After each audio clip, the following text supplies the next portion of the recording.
चलिए। मैं मीनाक्षी केसरी, किलकारी भागलपुर की हस्तकला प्रशिक्षक। आज मैं आप सबके सामने देवास्वप्न के चौथे दिन का पाठ प्रारंभ करने जा रही हूँ। तो आइए सुनते हैं। सुनकर मैं तो दंग ही रह गया। सोचा था पाठशाला खुलते ही कक्षा साफ सुथरी मिलेगी, लेकिन उसके बदले मिले ऐसे ऐसे संदेश। खैर परवाह नहीं। मैंने सोचा यूँ तो काम नहीं चलेगा। मुझे एक ओर तो माँ बाप का सहयोग प्राप्त करना होगा और दूसरी ओर ऐसी कोई योजना बनानी पड़ेगी जिससे छात्राओं का पाठशाला में ही इन बातों का शौक़ पूरा हो जाए। उस दिन मैंने उनसे कोई बातचीत नहीं की, बस छुट्टे ही कहानी शुरू कर दी और शुरू की हुई कहानी पूरा सुना भी दी। लड़के कहने लगे दूसरी कहानी। मैंने कहा कल से नई कहानी शुरू करेंगे। आओ आज हम थोड़ा खेल लें। खेल खेलें। लड़के आश्चर्य से मेरी तरफ ताकते रहे। हाँ खेलेंगे, खेल खेलेंगे। कहो तुम कौन कौन से खेल जानते हो? कई लड़के खड़े जानते हैं, कई खड़े जानते हैं, लेकिन उनको कक्षा में खेल कैसे सकते हैं? क्यों नहीं खेल सकते? जी यह तो पाठशाला का समय है। इस समय कभी लड़के खेलते हैं? किसी दिन खेलते देखा है आपने? लेकिन हम तो खेलेंगे। तुम्हारे साथ मैं भी खेलूँगा। आओ हम खेलें। कुछ लड़के तो पुतले की तरह खड़े ही रह गए, कुछ हू करते हुए खेलने दौड़े। इतने में ही हो हल्ला मच गया। दूसरी कक्षा के लड़के भी कमरों में से झांक झांक कर देखने लगे। मेरे साथी शिक्षक भी मेरी ओर ताकते रह गए। इसी बीच प्रधानाध्यापक एकाएक आए और मुझे टोके। देखिए यहाँ पास में कोई खेल नहीं खेले जा सकते, चाहे तो दूर उस मैदान में चले जाइए, यहाँ दूसरों को तकलीफ़ होती है। मैं लड़कों को लेकर मैदान में पहुँचा। लड़के बेलगाम घोड़ों की तरह उछल कूद मचा रहे थे। खेल खेल, हाँ भैया खेल। मैंने कहा कौन सा खेल खेलोगे? एक लड़का खो खो, दूसरा बोला नहीं कबड्डी, तीसरा कहने लगा नहीं शेर और पिंजरे का खेल, चौथा बोला तो हम नहीं खेलते, पांचवा बोला रहने दो इसको, हम तो खेलेंगे। मैंने लड़कों की ये बिगड़ी आदतें देखी। मैं बोला देखो भाई, हम तो खेलने आए हैं। नहीं और हाँ और नहीं, खेलते और खेलते हैं। करना हो तो चलो वापस कक्षा में चलें। लड़के बोले नहीं जी हम तो खेलना चाहते हैं। मैंने कहा तो आओ आज खो खो खेलें। 2 जने नेता बन जाओ और दूसरे 2 सलाह करके आओ। लड़के चले गए। फिर साथी तलाशने में बहुत देर लगाई। एक कहता मैं ही बनता हूँ, दूसरा कहता मैं बनता हूँ। आखिर मैंने 2 जनों के नाम सुझा दिए और 2 टुकड़ों बना दी। तब कहीं खेल शुरू हुई, लेकिन यह तो गली कुच्चों में खेलने वाले लड़कों का खेल निकला। कोई जवाब बंद करके खेलना ही नहीं था।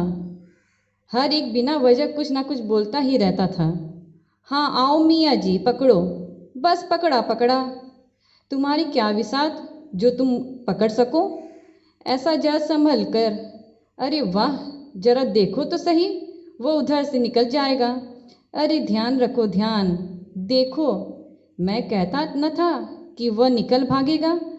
बड़े बातें करने लगे और उधर से वह निकल भागा। लो हार गए ना। मैंने सोचा यह खेल का मैदान है या भाजी बाजार, खो खो का खेल है या हल्ले गुल्ले की बाजी। खेल खत्म होते ही जीते हुए लड़कों में से एक ने कहा लो हम जीते। हाँ हम ही जीते। तुमने मेहनत तो खूब की, लेकिन कुछ हुआ भी? भीड़ अच्छा था तो क्या हुआ? सामने वाला चिढ़ा और चिढ़ पड़ा। हाँ मैं हारा, तो बोलो अब तुम क्या करोगे? पहले वाला फिर बोला तुम हारे हम जीते, करेंगे क्या, जीते जीते जीते। हारने वाले के मुंह पर गुस्सा था। वह बोला, बस अब चुप भी रहोगे या नहीं? नहीं तो दिखा है ये पत्थर? जीतने वाला बोला, देखा देखा, चिढ़ाएंगे चिढ़ाएंगे और चिढ़ाएंगे। ये हारा ये हारा ये हारा। उसका गुस्सा काबू में नहीं रहा और उसने उठाकर पत्थर फेंक मारा। पत्थर एक दूसरे के छात्र के सिर में लगा और लहू की धार बह चली। मैंने सोचा, यह तो बुरा हुआ।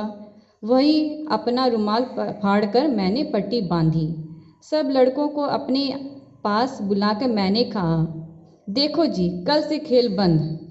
सब कहने लगे, लेकिन साहब यह तो इनकी लड़ाई थी, इसमें हमारा क्या कसूर? मैंने कहा, तुम्हें मेरी दो बातें मंजूर हो तो मैं खेल खिलाऊंगा। सब बोले, मंजूर है मंजूर है।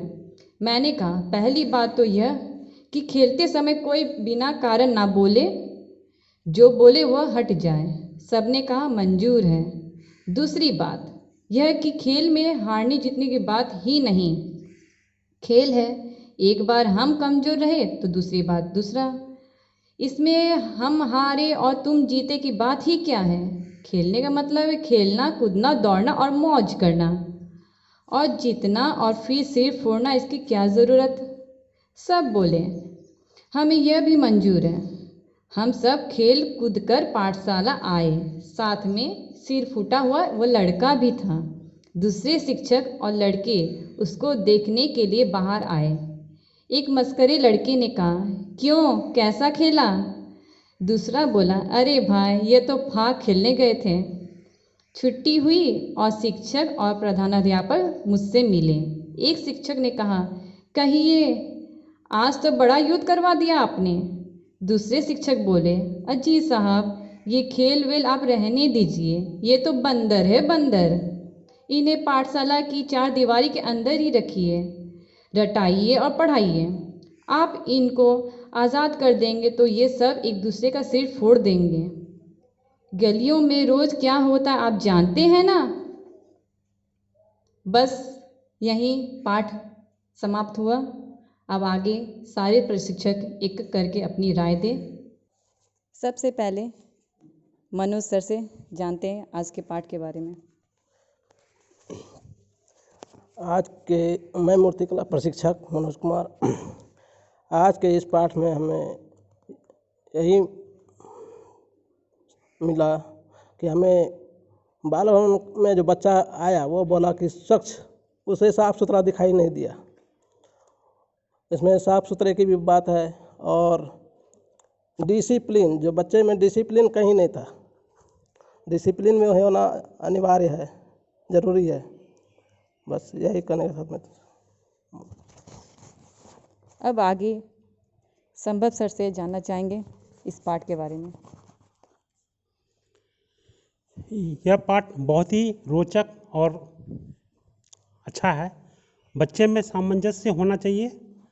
बच्चे में जो है कर्मनिष्ठा और लगनशील होना चाहिए। एक दूसरे के प्रति जो है वो झगड़ालू स्वभाव का नहीं होना चाहिए। और साथ में बाल भवन में जितने भी बच्चे आते हैं उसमें भी प्रशिक्षकों द्वारा बच्चों को भी सामंजस्य रखने की बहुत ज़रूरत है। अब आगे विक्रम सर से जाने। मैं खेल प्रशिक्षक विक्रम कुमार। इस दिवस के चौथे पाठ से हमें ये जानने को मिला कि खेल के माध्यम से भी बच्चों को डिसिप्लिन सिखाया जा सकता है और पढ़ाई की ओर रुख किया जा सकता है। बच्चों में बहुत सारी शरारतें होती है, उस शरारतों को क्लियर करने के लिए, डिसिप्लिन करने के लिए खेल को जोड़ा जाता है। तो खेल के माध्यम से भी बच्चों को बताया जा सकता है। अब आगे साहिल सर से जानना चाहेंगे इस पाठ के बारे में। बहुत बहुत धन्यवाद। इस पाठ आज के पाठ में जो चीज़ें मेरी समझ में आई, कहानी मेरा सुनने का अपना एक तरीका है। कहीं ना कहीं मैं किसी पात्र से अपने आप को रिलेट करता हूँ तो चीज़ें जुड़ जाती है। और शायद अभिलाषा मैम ने यही देखा होगा कि इस किताब से इस जो ये इतनी सीख ली जा सकती है, इसलिए ये पाठ रखा। क्योंकि आप देखें, जब हम काम करते हैं अपने यहाँ पे, अपने इस क्षेत्र में, तो समाज के लिए ये प्रयोग ही है। आज समाज में कला एक्स्ट्रा करिकुलम एक्टिविटी है। बाकी इंसान कला से ही परिष्कृत होकर आज यहाँ तक पहुँचा है, क्योंकि उन्होंने खुद से जो भी बनाया होगा पहला चीज़, वो कला ही तो है। तो और ख़ास करके ये जो परेशानियाँ, ऐसा बहुत बार शुरुआत में मेरे साथ हुआ है इसी बाल भवन में ही।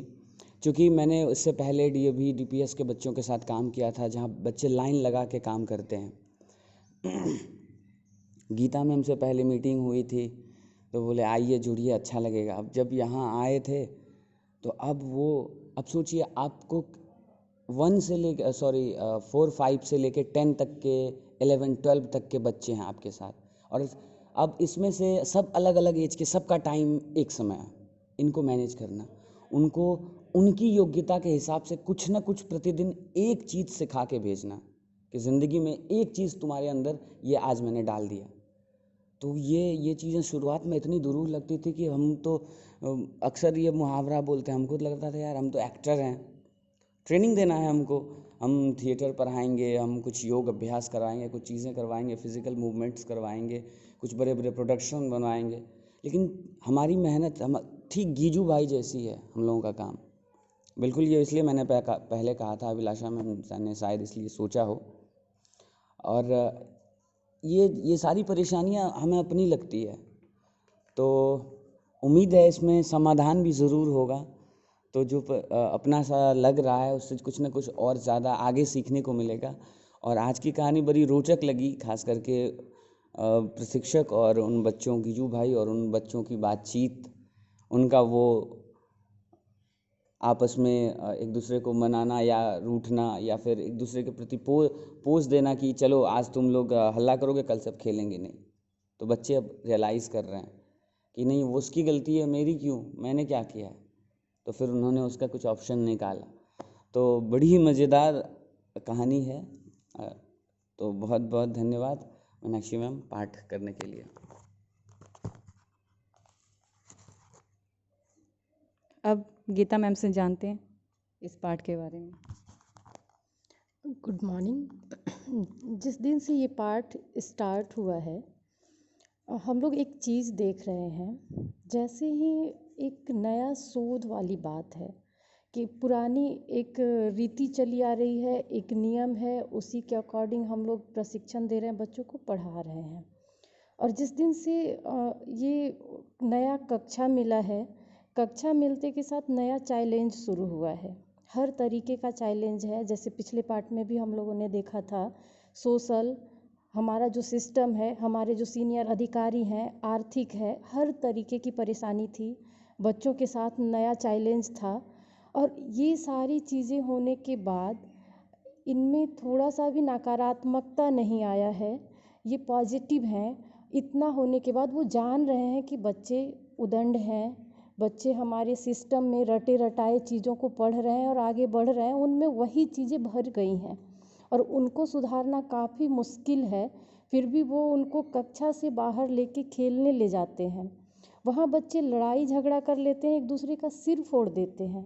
फिर भी उनमें एक नेगेटिविटी नहीं आती है कि नहीं, हम यहीं पे इसको स्टॉप कर देते हैं, आगे हम इनको नहीं लेके आएंगे। फिर भी वो बच्चों की राय जानते हैं कि हाँ हम नहीं लेके आएंगे। बच्चे बोलते नहीं, हम लोग झगड़ा नहीं करेंगे। फिर ये सॉल्व हो जाता है कि नहीं, हम लेके आएंगे। तो हम लोगों को चैलेंज हर हाल में एक्सेप्ट करना चाहिए। आज के पाठ से यही समझ आता है। अब आगे अभिलाषा मैम से जानते हैं आज के पाठ के बारे में। सबसे पहले तो मैं मीनाक्षी जी को धन्यवाद देना चाहूँगी। मीनाक्षी जी ने बहुत अच्छा पाठ किया है और सभी प्रशिक्षकों द्वारा ये कोशिश की जा रही है। सभी अपने अपने विधा में बहुत अच्छे होते हैं। हर किसी में नेगेटिव पॉजिटिव हर चीज़ होती है। वैसे ही जितने भी बच्चे होते हैं, सभी बच्चों के अंदर कुछ ना कुछ नेगेटिव चीज़ें होती हैं, कुछ पॉजिटिव चीज़ें भी होती हैं। तो हम लोगों का ये काम है कि हम लोग उस चीज़ को परखें, उस बच्चे में क्या ऐसा खास है जो वो लाइफ में बहुत कुछ अच्छा कर सकता है। तो इस पाठ में आज जैसा कि हम लोगों ने देखा है कि वो खेल के माध्यम से प्रारंभ किया गया। बच्चों को वो गीजू भाई ने बाहर खेलने के लिए मौका दिया। बच्चों ने लड़ाई की, आपस में झगड़ा किया, उन्होंने फिर भी बच्चों को परमिशन दिया वापस खेलने के लिए, क्योंकि बच्चों ने खुद से कहा कि नहीं हम खेलेंगे और नेक्स्ट टाइम से हम लोग डिसिप्लिन मेंटेन करेंगे। तो मेन हमारा है डिसिप्लिन मेंटेन कराना, बच्चे कैसे समझें और बच्चों को क्या पसंद है, हमें इस चीज़ को बहुत ध्यान में रखते हुए काम करना होगा। हमारे साथ बहुत सारे ऐसे बच्चे आएंगे जो कि बहुत ही सुशील होंगे, शांत स्वभाव के होंगे, हो सकता है बहुत उद्दंड भी होंगे। तो हर तरह के बच्चे हमारे पास आते हैं। हमारा बाल भवन जो है बच्चों के लिए ही है, जैसा कि हम सभी जानते हैं, और हमारा मेन उद्देश्य है कि हम सभी तरह के बच्चों को आगे बढ़ाएं, उनके अच्छे भविष्य के लिए कार्य करें। तो धन्यवाद, और आगे भी पाठ है, हम लोग सुनेंगे। बहुत बहुत धन्यवाद। बस यहीं पाठ समाप्त हुआ। धन्यवाद।